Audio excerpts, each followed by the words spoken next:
सभी को जय माता जी। कक्षा 11 स्टेट सब्जेक्ट में मैं गिरीश सर आप सभी स्टूडेंट्स का हार्दिक स्वागत करता हूं। हमने चैप्टर नंबर 5 में छोटे सवाल और बड़े सवालों का अध्ययन कर लिया। कार्ल पियर्सन की पद्धति और बाउली की पद्धति से विषमता और विषमतांक के सभी प्रकार के सवाल हमने सिखा दिए। आज हम उस चैप्टर की थियरी का अध्ययन करेंगे। बराबर है। थियरी में हम आते हैं। हमारा चैप्टर नंबर 5 है आवृत्ति वितरण की विषमता। उसके अंदर हम स्वाध्याय की थियरी में आते हैं। स्वाध्याय जो हमें पेज नंबर 207 पर दिया है। Question number 1 start. यदि सूचना में भूयिष्ठिक अपरिभाषित हो, इसका अर्थ है कि भूयिष्ठिक सही एक भूयिष्ठ की सूचना नहीं होगी, तो सामान्य परिस्थिति में उसकी विषमता का विस्तार कितना होगा। अगर अपरिभाषित हो तो -3 से +3 आंसर आता है, पर पारिभाषित होता है तो -1 से +1 आता है। बराबर। अपरिभाषित का मीनिंग है एक से अधिक भूयिष्ठिक हो, तब हम 3x - m/s वाला सूत्र यूज़ करते हैं। इससे यहाँ पे आंसर भी -3 से +3 के बीच में आएगा। एक आवृत्ति वितरण में ऋण विषमता है, तो आवृत्ति वितरण का माध्य का मूल्य कितना होगा। अगर ऋण विषमता है तो माध्य जो है हमेशा कम होता है, भूयिष्ठिक से कैसा होगा, कम। जब भी ऋण विषमता हो तो माध्य का मूल्य कितना होगा, भूयिष्ठिक से कम।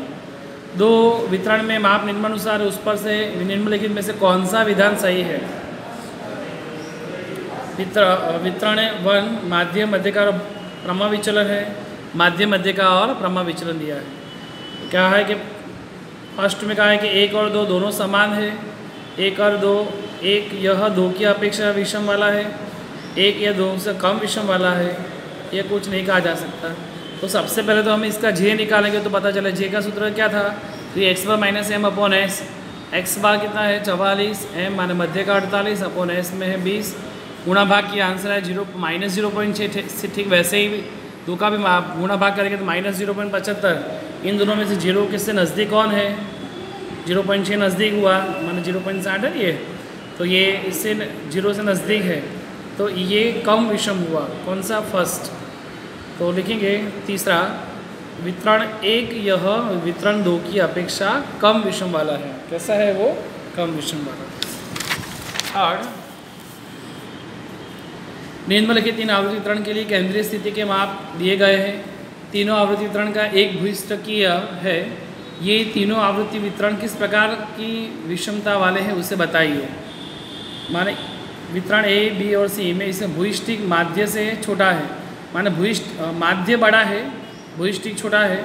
अगर माध्य बड़ा हो ना तो धन आएगा। क्या आएगा, धन। मध्य का और माध्य माने दोनों रकम समान, 142.5 142.8। अगर दोनों समान है तो सम्मित आएगा। क्या आएगा, सम्मित। और यहाँ माध्य जो है वो मध्य का से छोटा है। ये मध्य का 208 है, माध्य 192 है, तो छोटा हुआ। छोटा माध्य हो तो ऋण आएगा, माने धन, सम्मित और ऋण। तो आंसर सी में ऐसा है। ए धन विषम है, बी सम्मित है और सी ऋण विषम है। एक आवृत्ति वितरण में भूयिष्ठिक माध्य की अपेक्षा 2 इकाई अधिक है। भूयिष्ठिक कैसा है, माध्य से अधिक है। अगर जब भी भूयिष्ठिक अधिक है इसका अर्थ माध्य कम है। माध्य कम है तो आंसर क्या आएगा, ऋण विषम। इसमें भी देखा, इसमें भी देखा आपने।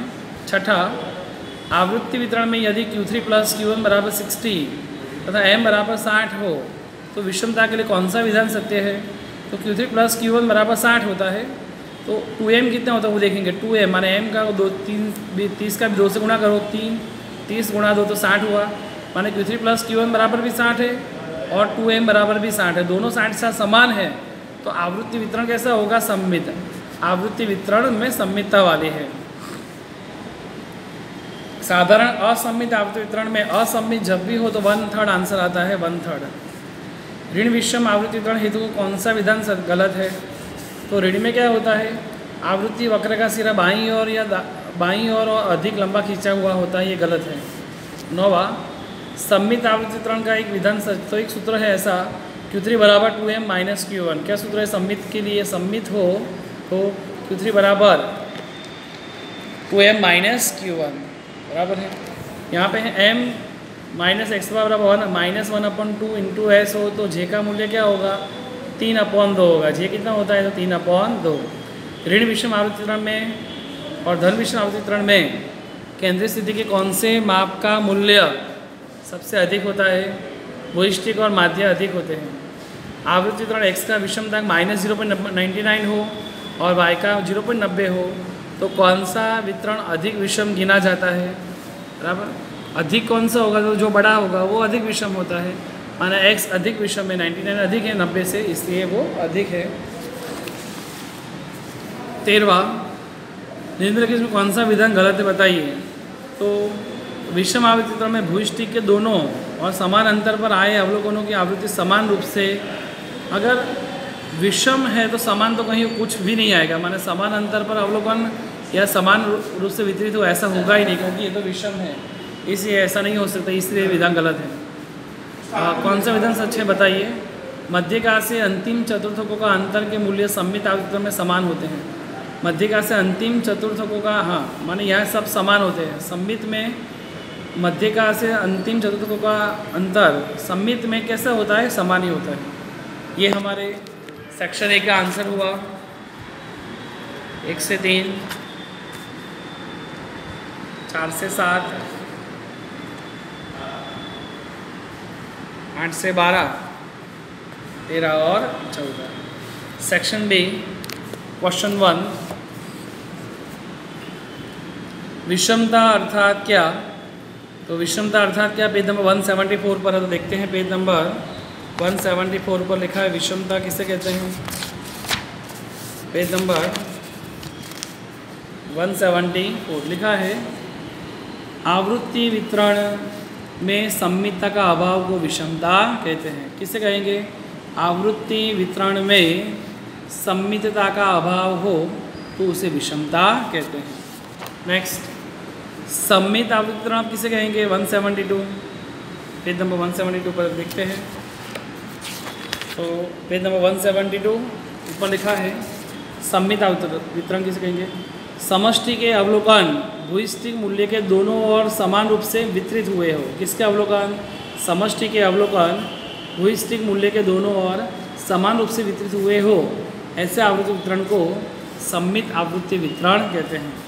जैसे कि ये एक आवृत्ति वितरण है और x बार ये भूइष्टिक बीचों बीच आता है, ये बीचों बीच, तो भूइष्टिक के दोनों ओर समान रूप से अवलोकन वितरित हुए हो, ये वाला भाग भी और ये वाला भाग भी दोनों ओर समान रूप से वितरित हुए हो तो उसे सममित आवृत्ति वितरण कहते हैं। फिर से, समष्टि के अवलोकन भूइष्टिक के दोनों ओर समान रूप से वितरित हुए हो तो ऐसे आवृत्ति वितरण को सममित आवृत्ति वितरण कहते हैं।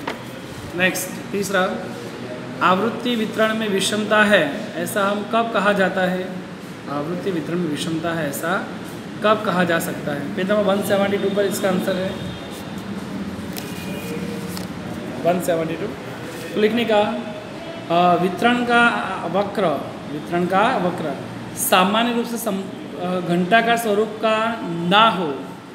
वक्र कैसा ना हो? घंटाकार। ये घंटाकार मान मंदिर में जैसे घंट होता है वैसा आकार ना हो, माने ऐसा हो कि एक और ज़्यादा खींचा हुआ हो, अभी ऐसा हो कि दूसरी और इस प्रकार से खींचा हुआ, ऐसा ना हो। ऐसा हो माने संपूर्ण घंटाकार नहीं है। कब? तो वितरण का वक्र सामान्य रूप से घंटाकार स्वरूप का ना हो तो विषमता है ऐसा हम कह सकते हैं। फिर से, आवृत्ति वितरण में विषमता ऐसा कब कह सकते हैं? तो आवृत्ति वितरण में आवृत्ति वक्र जो है संपूर्ण घंटाकार स्वरूप का ना हो तो आवृत्ति वितरण में विषमता है ऐसा हम कह सकते हैं। चौथा, विषम आवृत्ति वितरण में मध्यका का स्थान के संबंध में क्या कहोगे? तो विषम हो तो माध्य और भूइष्ठ के बीच में, मध्यका का जो स्थान है वो माध्य और भूइष्ठ के बीच में होता है। विषम आवृत्ति वितरण में मध्यका का स्थान माध्य और भूइष्ठ के बीच में होता है। आगे, आवृत्ति वक्र द्वारा विषमता किस प्रकार निश्चित की जाती है बताइए। तो आवृत्ति वक्र द्वारा विषमता किस प्रकार निश्चित की जाती है? तो उसके दो आंसर है। आवृत्ति वक्र द्वारा विषमता निकालें तो पेज नंबर 174 पर पहला है और 176 पर दूसरा है। 174 पर फर्स्ट देखते हैं। 174 पर फर्स्ट, 5 का फर्स्ट, आवृत्ति वक्र का दाईं ओर का छोर, आवृत्ति वक्र की का दाईं ओर का छोर माने सिरा अधिक खींचा हुआ हो। जैसे ये आवृत्ति वक्र है, ये दायां भाग है और ये ये दायां भाग है और ये बायां भाग है। तो ये दाईं ओर का छोर ये वाला बराबर, दाईं ओर का छोर ये अधिक खिंचा हुआ है, छोर मानिए सिरा तो लिखा है। तो आवृत्ति वक्र का दाईं ओर का छोर अधिक खिंचा हुआ हो तो उस आवृत्ति वितरण में विषमता ऐसा कह सकते हैं। और दूसरा, यदि आवृत्ति वितरण का छोर बाईं ओर अधिक खिंचा हुआ हो तो भी आवृत्ति वितरण में विषमता ऐसा हम कह सकते हैं। जैसे ये बाईं ओर है, अब ये दाईं ओर और ये बाईं ओर, तो यहाँ बाईं ओर खिंचा हुआ है, माना दाईं ओर है बाईं ओर अधिक खिंचा हुआ शोर हो तो उसे उसमें विषमता ऐसा हम कह सकते हैं। आगे छठा, विषमतांक अर्थात क्या? विषमतांक का मूल्य का विस्तार बताइए। पेज नंबर 179 पर है, तो पेज नंबर 179 देखते हैं। पेज नंबर 179, विषमतांक क्या है? तो विषमता के सापेक्ष माप को विषमतांक कहते हैं। फिर से, विषमता के सापेक्ष माप को विषमतांक कहते हैं। माने एक भूयिष्ठ की सूचना हो तो उसका विस्तार में क्या लिखने का? एक भूयिष्ठ की सूचना हो तो विषमतांक -1 से +1 होता है, और भूयिष्ठिक पारिभाषिक ना हो, अपारिभाषिक भूयिष्ठिक हो, द्विभूयिष्ठिक की सूचना हो तो -3 से +3 आंसर आता है। बराबर, 2 सवाल थे। विषमतांक अर्थात क्या? तो विषमता के सापेक्ष माप को विषमतांक कहते हैं, और उसका विस्तार में 2 बात देखने की। अगर एक भूयिष्ठ की सूचना है तो -1 से +1, द्विभूयिष्ठिक या भूयिष्ठिक पारिभाषिक ना हो तो -3 से +3। 7वां, कार्ल पियर्सन की पद्धति से विषमता का माप प्राप्त करने हेतु किन किन मापों का उपयोग किया जाता है? तो कार्ल पियर्सन की पद्धति में कौन से मापों का उपयोग करते हैं? पेज नंबर 180 पे देखते हैं। तो उन्होंने 180 पर समझाया हुआ है सवाल का आंसर, पेज नंबर 180। तो कार्ल पियर्सन की पद्धति में जब एक भूयिष्ठ की सूचना दी हो, फर्स्ट करके लिखने का, उसमें 2 आंसर आएंगे। एक भूयिष्ठ की सूचना दी हो तो x बार, m और s का उपयोग किया जाता है, परंतु एक से अधिक भूयिष्ठ की सूचना हो तो क्या यूज़ किया जाता है? तो x बार, m और s बराबर। एक भूयिष्ठ की सूचना हो तो माध्य भूयिष्ठिक और प्रमाविचलन, जबकि एक से अधिक भूयिष्ठिक हो तब मध्य का और प्रमाविचलन का उपयोग किया जाता है। बराबर, ये 2 करके लिखोगे आप। फर्स्ट में क्या लिखोगे? एक भूयिष्ठ की सूचना हो तो x बार, m और s का उपयोग करते हैं, जबकि एक से अधिक भूयिष्ठ की सूचना हो तो x बार, m और s का उपयोग किया जाता है। 8वां, बाउली की पद्धति में विषमता का प्राप्त करने के आधार बताइए। बाउली की पद्धति में विषमता का माप प्राप्त करने का आधार पेज नंबर 196 में देखते हैं।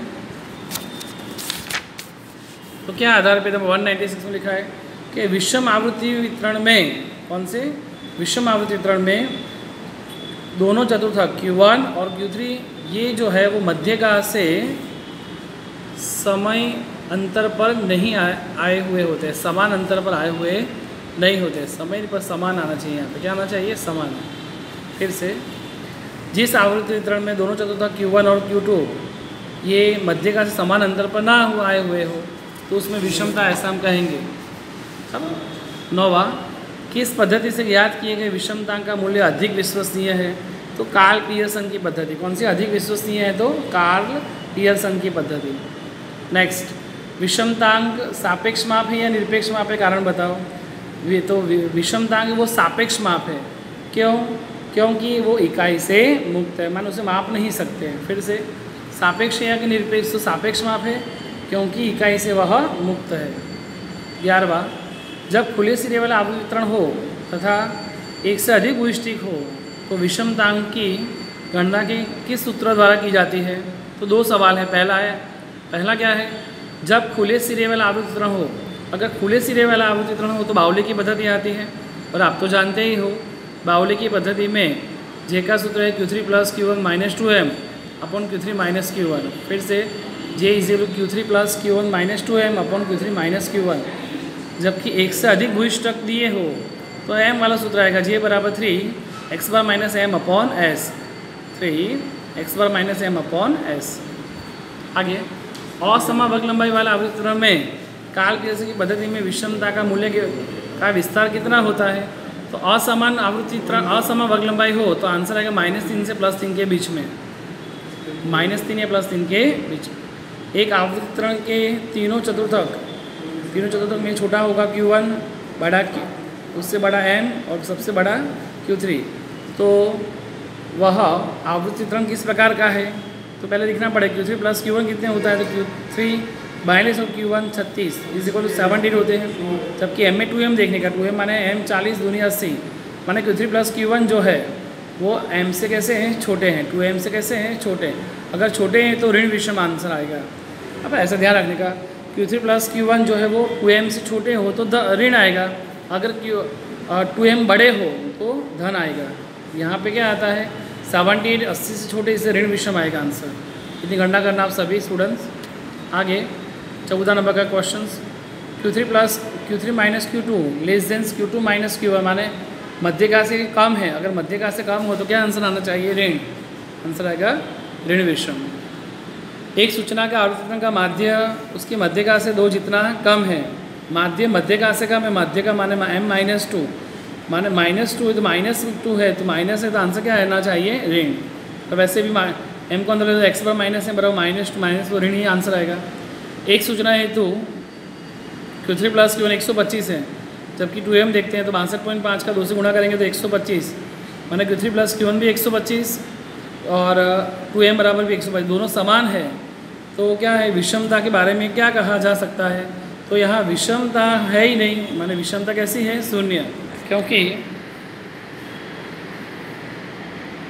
Q3 + Q1 और 2M दोनों कैसे हो रहे हैं, समान। नेक्स्ट, एक आवृत्ति वितरण में x बार बराबर m बराबर m 48 सब समान है तो विषमतांक और विषय अभिप्राय दीजिए। अगर सभी x बार बराबर m बराबर m बराबर 48 दोनों सभी समान हो तो सममित आवृत्ति वितरण है, अतः यहाँ विषमता शून्य है। कैसा आवृत्ति वितरण है, सममित आवृत्ति वितरण है और यहाँ विषमता शून्य है। अब ये हमने सेक्शन बी के क्वेश्चन देखे। अब हम देखेंगे सेक्शन सी। सेक्शन सी का पहला, विषमता के कितने और कौन कौन से प्रकार हैं। पेज नंबर 174 पर लिखा है विषमता के कितने और कौन कौन से प्रकार हैं। तो पेज नंबर 174, विषमता के प्रकार। विषमता के कितने प्रकार हैं, मुख्य 2 प्रकार है, धन विषमता और ऋण विषमता। और धन की परिभाषा भी देखा है कि आवृत्ति वक्र का दाईं ओर का छोर अधिक खिंचा हुआ हो तो उस आवृत्ति वितरण के को धन विषम कहते हैं। इसका उल्टा ऋण में क्या था, जब आवृत्ति वक्र का बाईं ओर का छोर अधिक खिंचा हुआ हो तो उसे ऋण विषम आवृत्ति वितरण कहते हैं। दूसरा, विषमता के प्रकार, औसत के माप, चतुर्थकों के माप आकृति द्वारा प्रदर्शित कीजिए। किसके द्वारा, आकृति द्वारा प्रदर्शित करनी है। पेज नंबर 172 में पूरी आकृति बना के दी है 172। तो ये x अक्ष, ये y अक्ष, ये x अक्ष और ये y अक्ष। यहाँ पर हमने कामदारों का दैनिक वेतन लिखा है 100, 200, 300, 400, 500 ऐसे करके दिए हैं। आपको ये पूरा ऐसा करके घंटाकार स्वरूप का वक्र बनाने का। एग्जिट जो बीचों बीच है वहाँ x बार बराबर mo होता है, तीनों समान होंगे बीचों बीच में, x बार m और mo। आगे वाला भाग है वो Q1 होगा और एग्जिट पीछे वाला भाग को हम क्या कहेंगे, Q3। माना x बार बराबर m बराबर mo, आगे वाले भाग को कहेंगे Q1, पीछे वाले भाग को कहेंगे Q3। तब तो ये पूरी आकृति हुई। तो सभी स्टूडेंट्स ये आकृति पेंसिल से बनाएंगे। आगे ध्यान, सममित आवृत्ति वितरण के कोई भी 2 लक्षण बताइए। पेज नंबर 173 पर है सममित आवृत्ति वितरण के लक्षण। 173 नंबर पे देखते हैं। तो ये रहे सममित आवृत्ति वितरण के लक्षण। सममित आवृत्ति वितरण के लक्षण, माध्य मध्यका और भूयिष्ठिक के मूल्य कैसे होते हैं, समान। माने माध्य, मध्यका और भूयिष्ठिक तीनों के मूल्य समान होते हैं। प्रथम चतुर्थक Q1 और तृतीय चतुर्थक Q3 वह हम M से समान अंतर पर होते हैं। माने Q1 से M का अंतर और M से Q3 का अंतर कैसा होता है, समान होता है। फिर से माध्य मध्यका भूयिष्ठिक समान होते हैं। प्रथम चतुर्थक Q1 और तृतीय चतुर्थक Q3 का अंतर M से समान अंतर पर, जैसे M बीच में तो यहाँ से Q1 का अंतर हो या यहाँ से Q3 का अंतर हो, दोनों कैसे होते हैं, समान। आगे आवृत्ति वितरण का आवृत्ति वक्र सामान्य रूप से घंटाकार स्वरूप का होता है। कैसा होता है? घंटाकार स्वरूप का। भूइष्ठ के दोनों और समान अंतर पर आए अवलोकनों की समान रूप से वितरित हुए होते हैं। बराबर, ये इसका आवृत्ति वक्र जैसे मंदिर में घंट होता है वैसे घंटाकार स्वरूप का आवृत्ति वक्र है और इसके दोनों ओर के सिरे समान रूप से वितरित हुए हैं। ये वाला भाग और ये वाला भाग समान रूप से क्या है? वितरित हुए हैं। तो ये किसके लक्षण हुए? सममित आवृत्ति वितरण के लक्षण। पहला क्या था? माध्य मध्य का भूइष्ठ समान अंतर पर होते हैं। m से q1 का अंतर और m से q3 का अंतर कैसा होता है? समान होता है। इसका आवृत्ति वक्र संपूर्ण घंटाकार होता है। मध्य का से दोनों ओर में जो वितरित अवलोकन है वो समान रूप से वितरित हुए होते हैं। बराबर। नया सवाल। विषम आवृत्ति वितरण के कोई भी दो लक्षण बताइए। कौन से लक्षण? विषम आवृत्ति वितरण के लक्षण। तो उसका आंसर भी पेज नंबर 174 पर है। तो देख लेते हैं पेज नंबर 174 पर लिखा है विषम आवृत्ति वितरण के लक्षण में पहला, माध्य मध्य का भूइष्ठ के मूल्य समान ना हो। अभी जो समझा उसका उल्टा लिखना है। माध्य मध्य का भूइष्ठ के मूल्य समान ना हो माने q1 और q3 का जो अंतर है वो m से समान अंतर पर ना हो। आवृत्ति वितरण का आवृत्ति वक्र का सिरा बाईं और दाईं और अधिक खींचा हुआ हो माने घंटा का स्वरूप का ना हो। और भूइष्ठ के दोनों ओर समान अंतर पर अवलोकनों की आवृत्तियाँ समान रूप से वितरित ना हुई हो। बराबर। इस प्रकार हमने सेक्शन सी में सवाल देखे। 5 नंबर से लेके सभी सवाल मैंने आपको समझा दिए हैं, सिखा दिए हैं, काउंटिंग करवाए। छोटे सवाल हैं। सेक्शन डी के छोटे सवाल पूरे हुए, सेक्शन ई और एफ के भी सवाल पूरे हुए। तो सभी को जो थियरी सिखाई वो लिखे। सभी को जय माता जी।